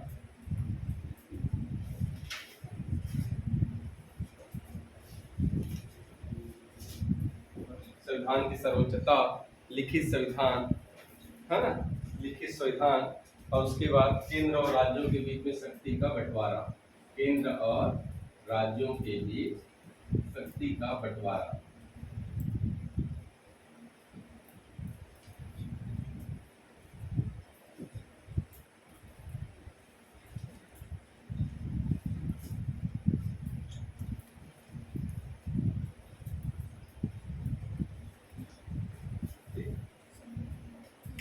संविधान की सर्वोच्चता, लिखित संविधान, ठीक है, केंद्र और राज्यों के बीच में शक्ति का बंटवारा और जो है स्वतंत्र न्यायपालिका। ठीक है, देखिए पहले तो ये देखते हैं इसमें से क्वेश्चन क्या आता है, कैसे पूछता है आपका ना। हम लोग को क्वेश्चन से मतलब है पहले चीज, ठीक है, और उसके बाद थोड़ा सारगर्भित चीजों को समझ लेंगे। एक बार में समझ गए तो ठीक है, और नहीं तो इसको याद कर लेना ज्यादा बेटर है। ठीक है, ये जैसे वैसी चीज है, ठीक है, ये जो है संघात्मक एकात्मक लक्षण वैसे चीज है कि आप जैसे किसी गूंगा को जो है गुड़ खिलाने को दे रहे हो लेकिन वो स्वाद का बखान नहीं करता है, तो वैसे आप लोग भी महसूस कीजिए कि बोलना क्या चाह रहा है। ठीक है, तो पहले क्वेश्चन देखते हैं। क्वेश्चन से बहुत एक अवशिष्ट शक्ति केंद्र के पास। हाँ, अवशिष्ट शक्ति केंद्र के पास है। इसका क्या मतलब ये है कि जो हम लोग जो शक्ति का बंटवारा कर दिए, ठीक है, शक्ति का क्या कर दिए हैं, बंटवारा कर दिए। ठीक है, शक्ति का कैसे बंटवारा कर दिए हैं, 7वीं अनुसूची में हम लोग बता दिए हैं कि भाई इसमें जो है कानून बनाने का अधिकार जो है केंद्र को है, इसमें कानून बनाने का अधिकार जो है राज्य को। समझ रहे हैं सारी चीजें, है ना, सबका बंटवारा कर दें। जैसे जनगणना में कानून बनाना है, केवल केंद्र सरकार बनाएगी, कृषि पे कानून बनाना है, स्टेट बनाएगी। ठीक है, या फिर जो है कुछ भी मदिरा उदरा शराब बिक्री कर पे कानून बनाना है, स्टेट को अधिकार देंगे। कुछ ऐसे भी शक्तियां हैं जिसमें दोनों का जो है कानून बनाने का अधिकार है, जिसमें जो है दोनों को कानून बनाने का अधिकार है, उसको बोलते हैं समवर्ती सूची, उसी को बोलते हैं अवशिष्ट शक्ति। अवशिष्ट शक्ति किसके पास है, केंद्र के पास। कुछ विशेष वो है जो शक्तियां जो है जो किसके पास है, केंद्र के पास है। ठीक है, कुछ स्पेशल शक्ति किसके पास है, केंद्र के पास, राज्य के पास नहीं है, स्पेशल जो है। ठीक है, उसी को बोलते हैं अवशिष्ट शक्ति। तो देखिए इसमें क्वेश्चन तो बहुत सिंपल जो है, निम्नलिखित में से कौन सा जो है एकात्मक लक्षण है और निम्नलिखित में से कौन सा जो है संघात्मक लक्षण है, निम्न में से कौन सा संघ का लक्षण है और निम्न में से जो है कौन सा जो है एकात्मकता का लक्षण है। ठीक है, तो भारत जो है, देखिए हम लोग, भारत क्या है, राज्यों का संघ है। अभी क्या पढ़े हैं, भारत जो है राज्यों का संघ है। बोले संघ के हम लोग लक्षण पढ़े हैं, 2 या 2 से अधिक राज्य मिलकर बनता है, एक उसमें लिखित संविधान होता है। ठीक है, चूंकि लिखित संविधान होगा तो संविधान ही सब चीज है, संविधान की सर्वोच्चता जो है संघ की बात करता है, और उस लिखित संविधान में शक्ति का बंटवारा कर दिया है, शक्ति का जो है स्पष्ट रूप से विभाजन कर दिया है। और एक स्वतंत्र न्यायपालिका होगा, एक न्यायपालिका ऐसा होगा जो पूरी तरीका से स्वतंत्र होगा, उसमें शक्तियों का हस्तक्षेप जो है कोई नहीं करेगा, उसी बोलते हैं स्वतंत्र न्यायपालिका। ये सारे लक्षण किसके हैं, एक संघ के लक्षण है। ठीक है, एक संघ के लक्षण है। संघ ये बता रहा है कि भाई सारी शक्तियों का स्रोत एक केंद्र है और राज्यों को भी मैं शक्ति दे दिया हूँ। लेकिन विपरीत जब परिस्थिति आए, जब कोई आपातकाल स्थिति आए तो राज्य राग नहीं रहेगा, सारे एक हो जाएगा, पूरा देश एक हो जाएगा, उसी को बोलते हैं एकात्मकता के लक्षण। जैसे भारत में दोहरी नागरिकता का प्रावधान नहीं है, आप जो है अलग, जैसे है ना एक ही नागरिक, हमारे यहाँ जो है एकल नागरिकता का प्रावधान है, तो वो भी हमारे एकात्मक लक्षण को बताता है। आप चाहे कर्नाटक में रहिए, जम्मू कश्मीर में, छत्तीसगढ़ में रहे, सारे भारत के नागरिक हो, आप कोई छत्तीसगढ़ के नागरिक हो नहीं बोलते हैं, निवासी भले ही हो छत्तीसगढ़ के, लेकिन नागरिक छत्तीसगढ़ के हो नहीं बोलते हैं। कहाँ के नागरिक हो, भारत के नागरिक। लेकिन यही विपरीत में जाएंगे, अमेरिका में जब चले जाते हैं तो अमेरिका के संविधान में वहां के नागरिकों को दोहरी नागरिकता का प्रावधान, दोहरी नागरिकता, वो जो है राज्य के भी नागरिक है और संघ के भी नागरिक है। ठीक है, पूरे अमेरिका का नागरिक तो है ही है,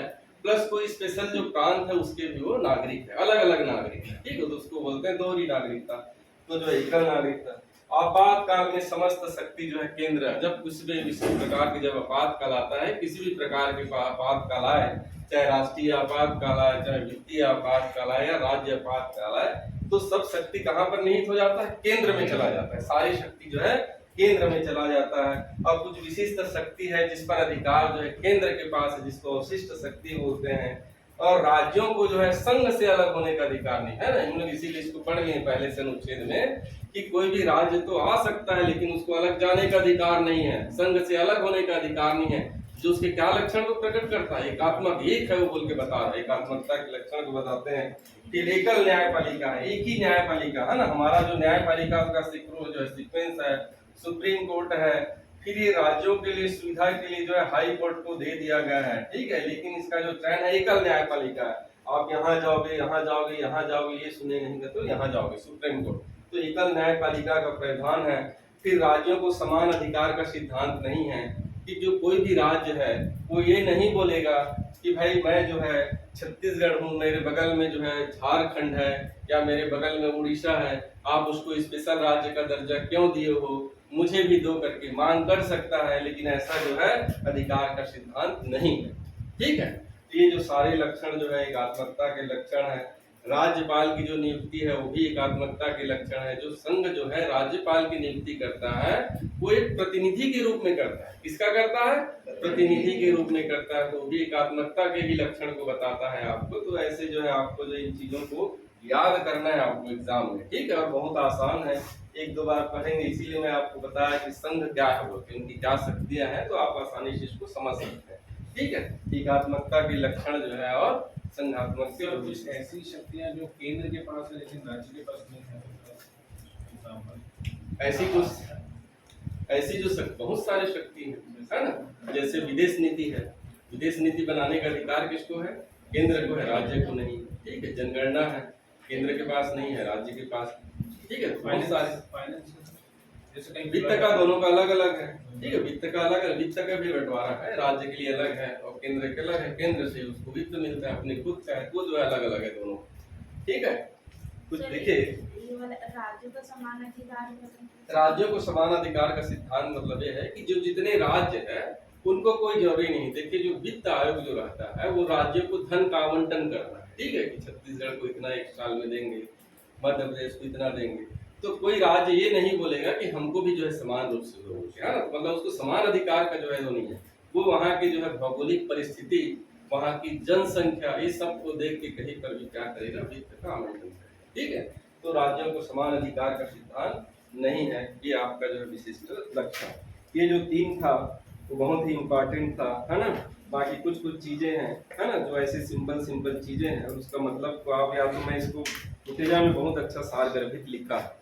ठीक है, आप इसको पढ़ लीजिएगा, लेकिन मैं फिर भी बता रहा हूँ। जैसे हम लोग वर्ड जो यूज होता है ना, जैसे प्रभुत्व संपन्न, भारत को जो है संविधान जो संपूर्ण प्रभुत्व संपन्न और लोकतंत्रात्मक जो गणराज्य की बात बोलता है, तो प्रभुत्व संपन्न का मतलब है कि वो जो है आंतरिक और बाह्य नीति से पूर्णतः जो है स्वतंत्र है। ठीक है, मतलब वो किसी प्रकार के दूसरे देश की नीति को जो है मानने के लिए बाध्य नहीं है, है ना। या कोई राज्य भी किसी चीज के लिए दबाव डाले या करे तो उसको भी मानने के लिए बात नहीं। मतलब भारत का जो संविधान है वो संपूर्ण प्रभुत्व संपन्न है, लोकतंत्रात्मक है। लोकतंत्र का मतलब है भारत के संविधान में जो भी प्रतिनिधि रहेंगे वो जनता के द्वारा निर्वाचित होंगे। किसके द्वारा निर्वाचित होंगे? जनता के द्वारा निर्वाचित होंगे। और गणराज्य का मतलब ये है कि जो राष्ट्राध्यक्ष है, ठीक है, जो गणराज्य का मतलब है कि जो राष्ट्राध्यक्ष है उसका निर्वाचन होगा। राष्ट्राध्यक्ष का क्या होगा? निर्वाचन होगा बोल रहे हैं। देखिए, भारत के संविधान में यहाँ पर एक कभी कभी आ जाता है, एक आपका है ब्रिटेन, ठीक है, और यहाँ पर हो गया भारत।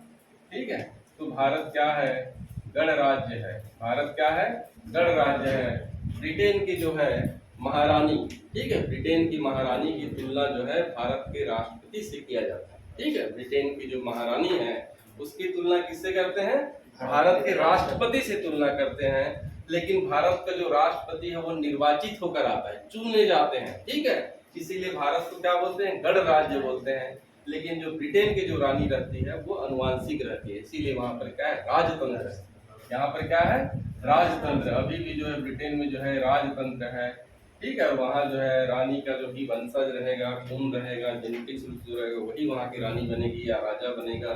लेकिन भारत में जो है गणराज्य है। आप भी जो है, ठीक है, भारत की संविधान की विशेषता ये है कि आज भी पढ़ रहे हो सके कि 30 साल या 40 साल बाद आप भी राष्ट्रपति बन जाओगे, है ना। ऐसा है भारत की संविधान। चीन में क्या है?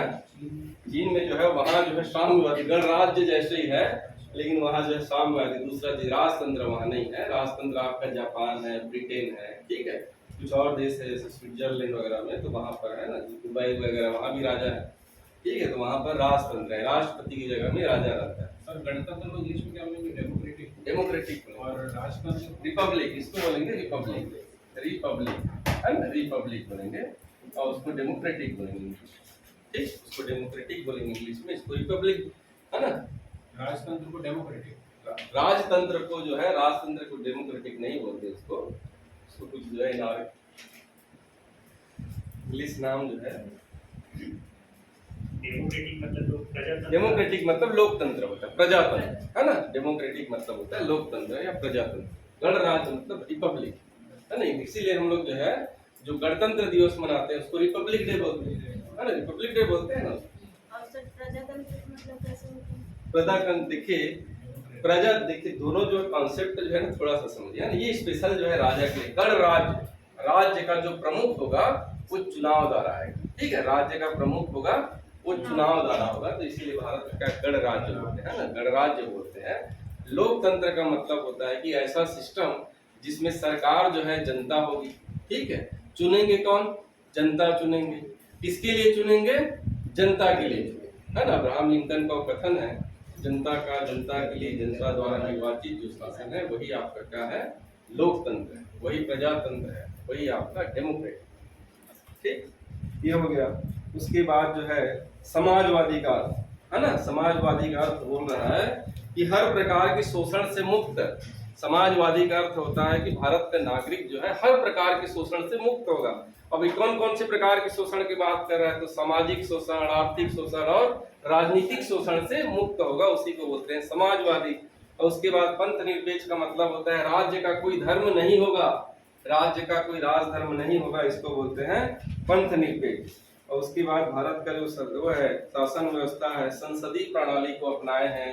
याद रखिए भारत में कौन सी प्रणालियां हैं? संसदीय प्रणाली, संसदीय मोनार्की बोलते हैं, मोनार्की राष्ट्रपति। मोनार्की बोलते हैं, देख मोनार्की बोलते हैं ना, लिख लीजिए आप, मुझे नहीं हम इंग्लिश पढ़, ठीक। तो भारत के शासन जो प्रणाली है वो संसदीय प्रणाली, ठीक है। भारत की जो शासन जो प्रणाली है इसको भी थोड़ा सा चर्चा कर लेते हैं, ठीक है।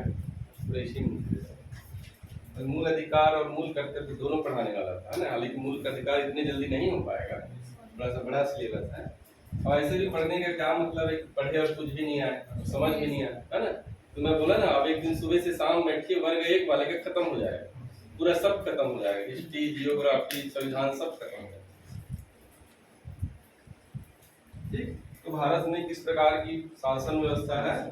संसदीय प्रणाली, ठीक है। शासन की 2 प्रणाली है, एक जो है प्रणाली को बोलते हैं संसदीय और दूसरा जो है अध्यक्षात्मक शासन व्यवस्था, है ना। अध्यक्षीय शासन व्यवस्था या अध्यक्षात्मक शासन व्यवस्था बोलते हैं, ठीक है। शासन की जो प्रणाली है वो 2 प्रकार की, ठीक है। शासन की जो प्रणाली है वो 2 प्रकार की है, ठीक है। शासन की जो प्रणाली है वो 2 प्रकार की है।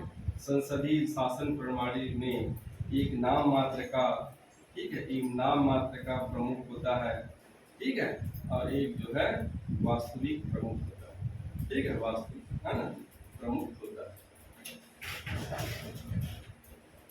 ठीक। तो संसदीय जो शासन प्रणाली है उसमें एक नाम मात्र का प्रमुख होता है और एक जो है वास्तविक प्रमुख होता है, ठीक है। तो भारत में किस प्रकार की संसदीय प्रणाली अपनाए हैं? संसदीय प्रणाली, ठीक है। ब्रिटेन में किस प्रकार की प्रणाली है? संसदीय प्रणाली। ब्रिटेन पर आधारित जो संसदीय शासन व्यवस्था है उसको हम लोग भारत में अपनाए हैं। ब्रिटेन में जो संसदीय प्रणाली है उसको हमने भारत में अपनाए हैं। संसदीय प्रणाली में जो है एक नाम मात्र का प्रमुख होता है और एक वास्तविक प्रमुख होता है, ठीक है। एक नाम मात्र का प्रमुख होता है, तो संसदीय प्रणाली में जो नाम मात्र का प्रमुख होता है वो राष्ट्रपति होता है, ठीक है, राष्ट्रपति होता है। या राजा रहेगा तो राजा जो है नाम मात्र का प्रमुख रहेगा, ठीक है। जिस देश में राजतंत्र है वहाँ राजा प्रमुख रहेगा। और जो वास्तविक जो प्रमुख होता है जनता द्वारा जो चुने हुए प्रधानमंत्री, ठीक है, प्रधानमंत्री जो है वास्तविक जो है प्रमुख होता है, ठीक है। और कार्यपालिका जो शक्ति है, कार्यपालिका जो शक्ति है, ठीक है, कार्यपालिका जो शक्ति है, ठीक है, वो जो है राष्ट्रपति में निहित होता है। किसमें होता है? राष्ट्रपति में जो है निहित हो गया। संघ की जो कार्यपालिका शक्ति जो है राष्ट्रपति में निहित होता है, ठीक है, कार्यपालिका शक्ति। लेकिन ये जो है क्या होता है? नाम मात्र का होता है। कैसा होता है? नाम मात्र का होता है ना। भारत की जो संसदीय प्रणाली में ये जो है केवल नाम मात्र का होता है।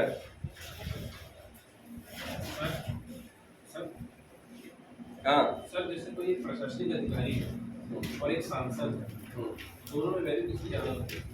एक प्रशासनिक अधिकारी और एक सांसद, मेंबर ऑफ पार्लियामेंट, दोनों में मतलब वैल्यू किसकी ज्यादा होती है? नहीं, ऐसे जो दोनों की वैल्यू नहीं है, देखिए दोनों अपने अपने जगह में अपनी शक्तियां हैं, है ना, अपनी अपनी जगह में जो है शक्तियां हैं। अब देखिए सरकारी जो अधिकारी है, ठीक है, उसकी नियुक्ति कौन कर रहा है? प्रशासन प्रशासक जो सरकारी अधिकारी है उसकी नियुक्ति जो है, जो भी बोली संसद या विधानमंडल जहां से भी हो उनके द्वारा हो रहा है ना। लेकिन जो है एक प्रशासनिक अधिकारी पर जो है नियंत्रण जो है कौन करता है? नेता करता है। ये सही है गलत है? ऐसा होता है ना, कलेक्टर पर जो है कौन नेता नियंत्रित करता है? एक जो है चुने हुए जो है सदस्य जो है ये उसको नियंत्रित करता है। और इसको कौन नियंत्रित करता है? इसको जो है जनता करते हैं। इसको कौन नियंत्रित करेगा? जनता कर, ठीक है। इसको कौन नियंत्रित करेगा?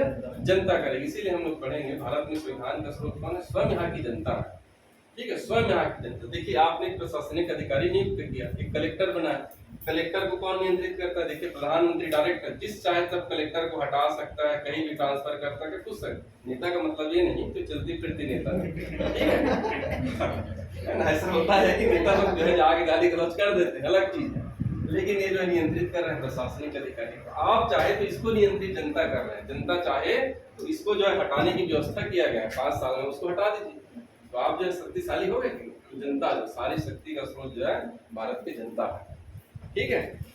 तो हम लोग कहाँ थे? ये जो है संसदीय शासन प्रणाली था। एक नाम मात्र का प्रमुख होता है, एक जो है वास्तविक प्रमुख होता है, ठीक है। तो राज्य का जो प्रमुख होता है, ठीक है, कार्य का प्रमुख या राज्य का जो प्रमुख होता है, देखिए इसमें 2 प्रकार के प्रमुख होते हैं ना। एक होता है राज्य का प्रमुख, राज्य का प्रमुख, ठीक है। राज्य का प्रमुख जो है राष्ट्रपति। राज्य मतलब होता है देश। हम लोग बोले ना, पहले ही बताया कि राज्य शब्द अगर इस्तेमाल हो रहा हो तो वहां पर देश का मतलब समझ। तो राज्य का प्रमुख कौन होगा? राष्ट्रपति होगा। और सरकार का प्रमुख कौन होता है? सरकार का प्रमुख प्रधानमंत्री होता है, ठीक है। सरकार का प्रमुख कौन होता है? प्रधानमंत्री होता है, प्रेम होता है। कौन सी शासन व्यवस्था में? संसदीय शासन व्यवस्था। जैसे आप देख रहे हो यहाँ पर राज्य का प्रमुख, पूरा देश का प्रमुख कौन है? राष्ट्रपति, ठीक है। और सरकार का प्रमुख कौन है? प्रधानमंत्री, ठीक। लेकिन जो अध्यक्षीय जो शासन प्रणाली जो होता है, अध्यक्षीय, चूंकि हमारा विषय का नहीं है लेकिन फिर भी जान लीजिए क्या होता है। अध्यक्षीय शासन प्रणाली में राज्य का प्रमुख और सरकार का प्रमुख एक ही व्यक्ति होता है, ठीक है। राज्य का प्रमुख और सरकार का प्रमुख कौन होता है? एक ही व्यक्ति होता है। जैसे अमेरिका है तो अमेरिका का राष्ट्रपति ही है, राज्य का प्रमुख है, वही सरकार का प्रमुख है, सब चीज वही अमेरिका का राष्ट्रपति, ठीक।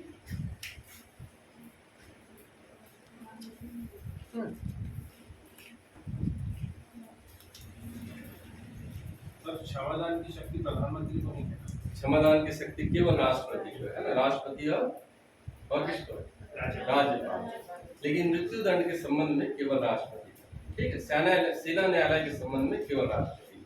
सेना न्यायालय ने अगर किसी को दंड दिया है तो उस दंड को जो है, चाहे किसी भी प्रकार का दंड दिया, उस दंड को क्षमा देने की शक्ति जो है केवल राष्ट्रपति है, ना कि राज्यपाल, ठीक। और कुछ विशेषताएं पढ़ लेते हैं। स्वतंत्र न्यायपालिका हो गया। उसके बाद जो है भारतीय संविधान की कौन जो महत्वपूर्ण विशेषता है? सार्वभौमिक मताधिकार, ठीक है, सार्वभौमिक मताधिकार, ठीक है, सार्वभौमिक मताधिकार। देखिए यहाँ पर भी क्वेश्चन आता है, सार्वभौमिक मताधिकार, है ना। तो जो है मत देने की आयु कितने हैं? 18 वर्ष, ठीक है। यहाँ जो है जो सरकार आप चुनोगे उसके लिए जो मत दोगे उसके लिए कौन सा मत जो है? सर्वाधिक मताधिकार, है ना, है ना। तो मत देने की जो न्यूनतम आयु है वो है 18 वर्ष। पहले ये 21 वर्ष था, ठीक है। आपको याद रखना है कि पहले कितना था? 21 वर्ष था। पहले जो है ये जो है 21 वर्ष था, पहले जो है यह जो है 21 वर्ष था, है ना। मत देने की आयु जो है 21 वर्ष।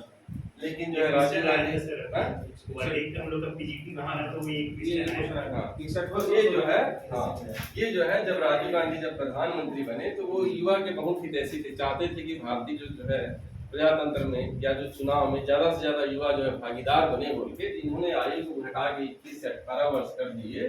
और ये आपका 61वां संविधान संशोधन। कब किए इसको? 61वां संविधान संशोधन 1989 में। प्रधानमंत्री कौन थे? राजीव गांधी। आपको मैं बोला ना, आपको जितने पढ़ाऊंगा कहीं कहीं क्वेश्चन का वो जो है हिस्सा, ठीक। हमको पीएससी में कभी पूछा था कि राजीव गांधी थे कौन प्रधानमंत्री थे जब 61वां संविधान संशोधन हुआ? तो राजीव गांधी थे। अभी 42वां संविधान संशोधन पढ़े हैं, उस समय इंदिरा गांधी थी। अच्छे से याद रखिएगा, 42वां संविधान संशोधन और 44वां बहुत महत्वपूर्ण है। दोनों समय इंदिरा गांधी। संपत्ति का अधिकार। हाँ तो सब आगे पढ़ेंगे। मूल अधिकार आएगा कैसे इंदिरा गांधी जो है बाद में कुरम को भी नहीं मानती थी, मैं ही सब चीज, ठीक है, मैं ही सब चीज हूँ, तो एक जने बैठोगे तो भी मैं संविधान बना दूंगी, ठीक है। तो मूल अधिकार आएगा भी पढ़ेंगे। तो 61वां संविधान संशोधन हुआ था 1989 में, ठीक है, 1989 ही है, 1989 में। और उस समय जो है जो मतदान की आयु है उसको 21 वर्ष से घटा के कर दिया आपका 18 वर्ष, ठीक है। सर लड़का लड़की दोनों सबके लिए है, सबके लिए। सबके लिए कॉमन है, ठीक।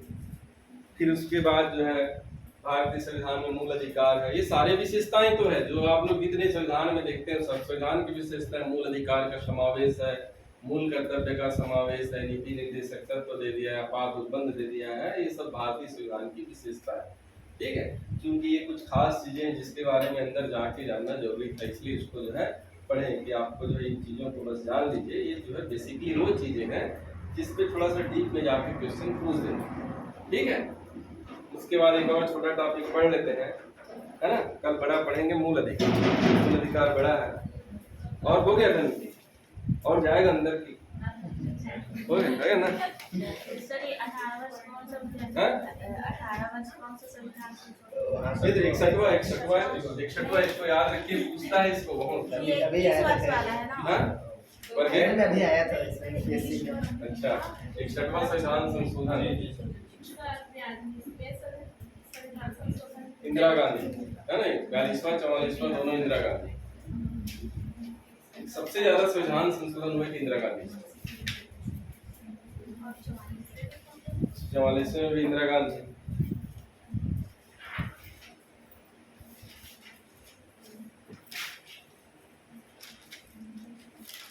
सौ 101 101 102 103 104 105 ये संविधान समय संशोधन जो है किसके शासनकाल में हुआ है? कौन प्रधानमंत्री थे? 101 अभी 105 तक हुआ है, लास्ट 105 ही हुआ है जहाँ तक। 101 2 3 4 5, ठीक है। अभी जो है नरेंद्र मोदी है, नरेंद्र है ना, अभी ये सारे लेटेस्ट है, इसको पढ़ेंगे, इतने को भी पढ़ेंगे, इतने को पढ़ेंगे, 42वां 44वां पढ़ेंगे, 92वां बीच का और देख लेंगे, है ना, जिसमें जो है जो अनुसूची उसमें जो है आपका जो है नए भाषा को जो है ना, स्थानीय जो भाषा को जो दिए थे स्थान दिए थे उन लोग को पढ़ेंगे।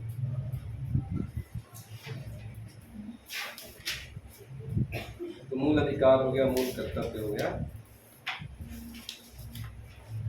आर्टिकल 361 की मोदी जी क्या 361 जम्मू कश्मीर में 360 35 से जो है वो सबको पढ़ने की जरूरत नहीं है। 360 अब खत्म हो गया, बात जो है ना उसका क्वेश्चन भी खत्म हो गया, है ना, जो हो गया चल दिया, अब जो नहीं पूछेगा वो खत्म पूरा। उसको दिमाग से उठा दीजिए कि कश्मीर कोई था 360 बोल के। अभी एक आपके मन में उपजेगा तो आने वाली पीढ़ी बोलेगा कश्मीर अलग था बोल। अभी सोचिए कश्मीर भारत का एक हिस्सा था बोल के, क्योंकि जो है हम लोग पढ़े ना, एक बार भाई आ गए, उसको पहले बहुत समझाए, ठीक है, तुम या तो भारत में चले जाओ या तो पाकिस्तान में चलो, वो नहीं माना, अलग देश था कश्मीर जो, ठीक, अलग देश था। सर नक्शे में डिस्प्यूट क्यों है सर? जैसे जो ओरिजिनल जो नक्शा है भारत का कि इसमें जो है काट करके डिस्प्यूट पर ही नक्शा है, तो हम लोग पूरा बना सकते हैं सर। देखिए हम लोग जो है नक्शा को ऐसे बनाते हैं, यही है ना ऊपर का नक्शा, ऊपर की बात है, ठीक, ये वाला जो एरिया है, ये जो एरिया है, ठीक है, ये है line of control, LOC, LOC जो बोलते हैं एलओसी, यही पर है आपका कारगिल, ठीक है। ये जो एलओसी, ये जो है पीओके, इसको जो है पाक जो है ले लिया, ठीक है, इसको बोलते हैं पीओके बोलते हैं। यहाँ पर भी थोड़ा डिस्प्यूट है, ठीक है, ये वाला भाग इसको क्या बोलते हैं? अक्साई चीन, ठीक है। ये जो पूरा लद्दाख हो गया, ये पूरा यहाँ से यहाँ तक ये लद्दाख है, ठीक है, पूरा लद्दाख केंद्र शासित प्रदेश है, ठीक है। क्योंकि ये भी हमारा है। यहाँ पर चीन अपना अक्साई चीन बोलते हैं, जिसको जो है कब्जा करके रखा है। यहाँ पर जो पाकिस्तान वाले जो है नेहरू के समय से कब्जा करके रखा है ना। पढ़ाते पढ़ाते भी गलत वर्ड नहीं बोलना है ना, कोई इसी वीडियो को डाल देगा तो पकड़ के ले जाएगा। इसलिए कभी भी जो है धर्म और राजनीति विषय पे सोच समझ के बोलना है। नहीं, इसमें शेयरिंग का ऑप्शन है नहीं सर? क्या जी? अपने एप्लीकेशन में शेयरिंग का ऑप्शन नहीं है। हाँ नहीं बोल रहा है, बता रहा हूँ, आपको बता दी वीडियो के अभी। डाउनलोड भी नहीं हो सकता, शेयर करो। तो जो है यहाँ पर देखिए ये पाक के अधीन है, ये अक्षय चीज है ना, जो लद्दाख वाला एरिया है पूरा जो है, तो हम लोग नक्शा को पूरा ही बनाते हैं। नक्शा को क्या बनाते हैं? पूरा बनाते हैं। और जो लोकसभा के जो सीट है ना, लोकसभा में जो सीट है 552 सीट है, ठीक है। कुल सीट कितने हैं? अधिकतम 552, वास्तविक में कितना है अभी वर्तमान में? 545। तो ये जो 7 सीट है इसके लिए छोड़ के रखे हैं हम, वो अभी हम लोग वहाँ चुनाव नहीं करा था, लेकिन ये वाला क्षेत्र के लिए जो है ना, बल्टिस्तान जो एरिया जो बोलते हैं, ये वाले एरिया के लिए 7 जो लोकसभा की सीटें हैं, ठीक। तो ये जो है आपका जो पीओके हो गया, इसी में थोड़ा सा डिस्प्यूट सर ये एंग्लो इंडियन वगैरह का ग्रुप सब खत्म हो गया है। क्या? एंग्लो इंडियन जैसे रहते थे, जैसे हाँ वो खत्म हो गया है ना, वो जो है सब खत्म हो गया है, सारी चीजें खत्म हो गया एंग्लो इंडियन में। 360 हटने के बाद अब पीओके के सारे जो लोग हैं वो डायरेक्ट नॉमिनेट होंगे इंडियन। नहीं, अभी ये हमारा जो है 360 जो है, पहले जो है कश्मीर था, पूरा लद्दाख और यहाँ पर जम्मू कश्मीर वाला एरिया था, ठीक है। तो ये जो पूरा एरिया में 360 था, ठीक है। ये जो लद्दाख भी आता था ना कश्मीर, अभी तब ये अलग बात है ना, ये अलग है। वो एलओसी जो आपकी होगी अभी उनके अंदर में है, पाकिस्तान के अंदर है, ठीक है। लेकिन वो हमारा ही हिस्सा है ना, कभी गलती से ऐसे मत बोलिएगा वो पाकिस्तान का है, वो हमारा ही हिस्सा है, वो कब्जा करके रखा है बैठ के, ठीक। कारगिल जो है ये युद्ध स्थल है, यहाँ पर एक द्रास करके है, द्रास करके जगह है ना। भूगोल जब फिर पढ़ेंगे तो फिर अच्छे से पढ़ेंगे। इस बार आपको भूगोल पढ़ाऊंगा 1 नंबर की स्टैंडर्ड का, आपको ऐसा भूगोल कहीं नहीं पढ़ेंगे। अगर फिर सेकंड राउंड आएंगे तो एक चीज याद कराऊंगा पूरा जो नक्शे में। तो हो गया संविधान की जो विशेषताएं जो है, ठीक, पूरा कंप्लीट। अब रहने दे क्या, कल जाना है कल क्लास होगा तो सर? कल अब संडे है। फिर कब